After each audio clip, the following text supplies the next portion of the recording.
कोई भी मुल्क किसी दूसरे मुल्क का अचानक से गुलाम नहीं बन जाता। गुलाम बनने का तरीका काफी लंबा और सुस्त होता है, लेकिन आगे चलकर वो धीरे धीरे गुलामी की ओर अपने आप बढ़ने लगता है। खुद को आजाद समझता है, लेकिन उसकी आजादी धीरे धीरे खत्म होने लगती है। उसके हर एक फैसले पर दूसरे मुल्क की मोहर लगी होती है और वो चाहकर भी खुद के मफाद के बारे में सोच नहीं सकता, क्योंकि उस पर एक ताकतवर मुल्क की तलवार लटक रही होती है। कुछ यही हाल इस वक्त मुत्तहिदा अरब अमारात का हो चुका है। यूएई हद से ज्यादा इजराइल की ओर झुकता जा रहा है, हद से ज्यादा अमेरिका की गोद में बैठने के लिए बेताब है।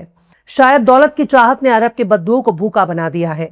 मुत्तहिदा अरब अमारात अब ग्रेटर इजराइल बनने के बेहद करीब पहुंच चुका है और उसे एहसास नहीं हो रहा कि वो आखिर कौन से दलदल में फंस चुका है।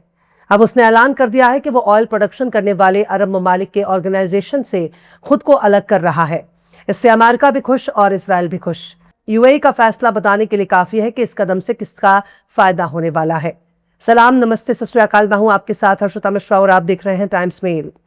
अगर आप सोचते हैं कि दूर बैठा अमेरिका दुनिया को कैसे कंट्रोल करता है, तो आज की खबर आपके होश फाख्ता कर देगी।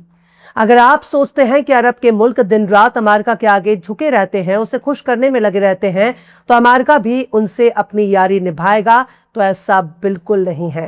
अमेरिका को मालूम है कि दूसरों को कैसे कंट्रोल करना है।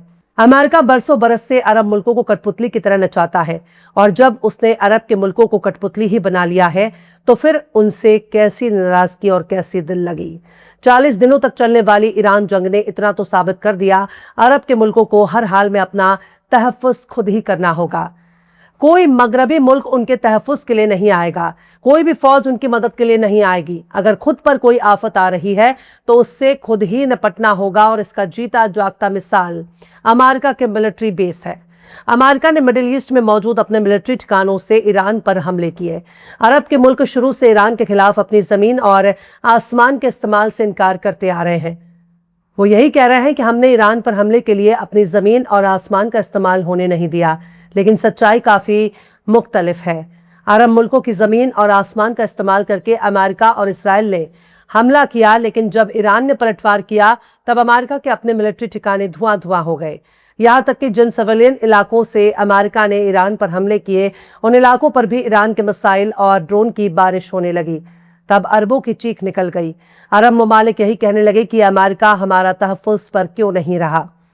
तब सबको एहसास हो गया कि जितने भी अमेरिका के मिलिट्री ठिकाने अरब की सरजमीन पर मौजूद हैं, वो उनके तहफ़्फ़ुज़ के लिए नहीं है, वो अरबों की सिक्योरिटी के लिए नहीं है, वो मुस्लिम मुल्कों के डिफेंस के लिए नहीं है, बल्कि वो तो इसराइल के तहफ़्फ़ुज़ के लिए है। लेकिन अभी अरब मुल्कों की आंखों पर बंधी अंधभक्ति की पट्टी उतरी नहीं है। अभी भी उनकी आंखों में अमेरिका के लिए यकीन है, भरोसा है, अमेरिका के लिए प्यार है। अमेरिका के प्यार में ही बहरीन, यूएई जैसे मुल्कों ने इजराइल को गले लगाया, अब्राहम अकॉर्ड में शामिल हुए, जो कि आगे चलकर ग्रेटर इजराइल बन सकता है। इसलिए जब ईरान का पलटवार होने लगा, तब यूएई की एक पुकार पर बेंजामिन नेतन्याहू ने मुत्तहिदा अरब अमारात में इजराइल की फौज उतार दी।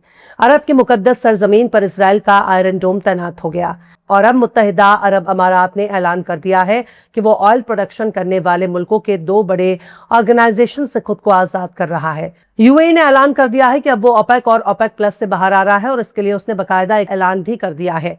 यानी 1 मई से अब यूएई ओपेक और ओपेक प्लस का मेंबर नहीं रहेगा, ओपेक प्लस का हिस्सा नहीं रहेगा। और इसके पीछे भी अमेरिका और इसराइल की लॉबी साफ साफ नजर आ रही है।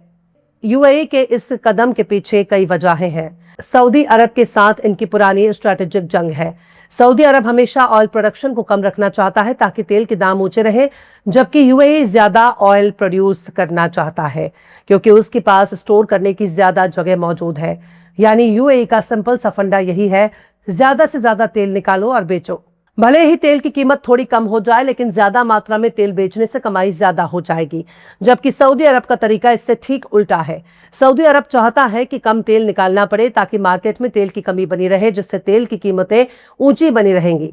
यानी कम मात्रा की वजह से तेल की कीमतों में इजाफा होगा, डिमांड ज्यादा होगी, और सप्लाई कम होने की वजह से तेल की कीमतें आसमान छूती रहेंगी, जिससे सऊदी अरब को अच्छी खासी कमाई होगी।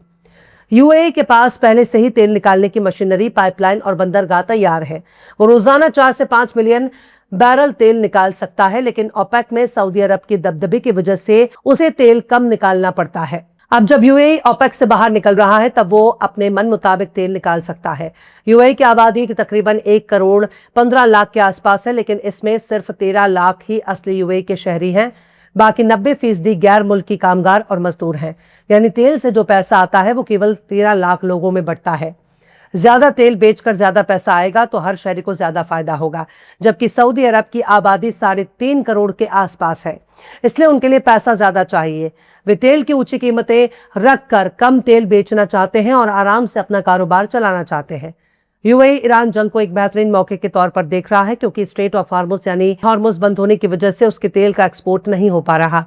यूएई अब फुजेरा बंदरगाह के जरिए पाइपलाइन से एक्सपोर्ट कर रहा है। ओपेक से बाहर निकलने की वजह से दूसरे मुल्कों पर कम असर पड़ेगा, इसलिए ये टाइमिंग बहुत मायने रखती है। यूएई के एनर्जी मिनिस्टर सुहेल अल मजरूई ने कहा है कि यह सही मौका है, क्योंकि इसका कम असरात होंगे। यूएई के इस कदम से ट्रंप और अमेरिका बेहद ही खुश हो जाएंगे, क्योंकि डोनाल्ड ट्रंप लंबे अरसे से ओपेक को दुनिया लूटने वाला कह रहे हैं। यानी उनके नजर में ओपेक दुनिया को लूटने वाला एक ऑर्गेनाइजेशन है। यूएई का यह कदम ट्रंप को काफी पसंद आने वाला है। कुछ एक्सपर्ट्स का मानना है कि यूएई अमेरिका और इसराइल से बेहतर डिफेंस डील और सिक्योरिटी गारंटी के साथ साथ खुद के लिए एक मजबूत हिमायत की चाहत रखता है। हाल ही में इसराइल ने यूएई को आयरन डोम सिस्टम दिया और ये इसराइल से नजदीकी का ही नतीजा है। यूएई और सऊदी अरब पहले एक दूसरे के अच्छे साथी थे, लेकिन अब यमन, सूडान और लीबिया जैसे इलाकों में एक दूसरे के खिलाफ काम कर रहे हैं। ईरान जंग ने उनकी पुरानी दुश्मनी को और ज्यादा बढ़ा दिया है। यूएई अब सऊदी अरब के साए से बाहर निकलकर खुद मुख्तार बनना चाहता है। ग्लोबल रिस्क मैनेजमेंट के चीफ एनालिस्ट और head of research Arne Lohmann Rasmussen ने कहा है कि यूएई हमेशा से ज्यादा तेल निकालना चाहता था, लेकिन सऊदी अरब कीमतें ऊंची रखना चाहता है। यूएई के पास तमाम ओपेक मुल्कों से ज्यादा तेल निकालने की ताकत है। ये दुरुस्त इक्तिसादी फैसला है, क्योंकि जमीन से तेल की कीमत शायद 5 या 10 सालों में इतनी नहीं होगी जितनी आज है। सीनियर फेलो अटलांटिक काउंसिल और सऊदी आईएनसी किताब के राइटर एलन वाल्ट ने कहा है कि ये वक्फा मुत्तहिदा अरब अमारात, इसराइल और अमेरिका के दरमियान किसी किस्म की डील का नतीजा भी हो सकता है।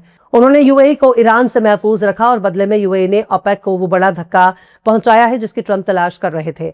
अगर किसी किस्म के डिफेंस समझौते का जल्द ऐलान किया जाए तो मुझे हैरत नहीं होगी। यानी एलन वाल्ट का कहना है कि ऐसा करने के पीछे यूएई और अमेरिका की तरफ से कोई अच्छी खासी डील दी गई होगी और इसी डील के नतीजे में ही यूएई ने ऐसा कदम उठाया है। खैर, अब सऊदी अरब और यूएई के दरमियान काफी कंपटीशन बढ़ जाएगा, लेकिन यूएई को ये सोचना होगा कि जिस अमेरिका और इसराइल के लिए वो अपने मुल्क को दाव पर लगा रहे हैं, क्या ये कदम आगे चलकर ईरान जैसे ताकतवर मुल्क से पिटने के लिए काफी होगा, क्योंकि सऊदी अरब भी उसके लिए एक बड़ी मुसीबत है, क्योंकि सऊदी अरब उसे सूडान से लेकर लीबिया और लीबिया से लेकर यमन तक चैलेंज कर रहा है, जिससे लड़ना मुत्तहिदा अरब अमारात के लिए आसान नहीं होगा। फिलहाल इस खबर में बस इतना ही। यह एपिसोड आपको कैसा लगा कमेंट बॉक्स में जरूर से बताइए। पसंद आए तो लाइक करें, शेयर करें और बेबाक निष्पक्ष स्वतंत्र पत्रकारिता को सपोर्ट करने के लिए हमारे चैनल टाइम्स मेल को जरूर से सब्सक्राइब करें और बेल आइकन की घंटी वाली बटन आप जरूर से दबा दें, ताकि आपको हमारे आने वाले नए वीडियो की नोटिफिकेशन फौरन ही मिल जाए। फिर मिलता है किसी और वीडियो में एक नई खबर के साथ। हर्षिता मिश्रा को दीजिए इजाजत। जय हिंद। अगर अभी तक आपने हमारे चैनल टाइम्स मेल को सब्सक्राइब नहीं किया है तो जल्दी से सब्सक्राइब कर दें और बेल आइकन भी प्रेस कर दें।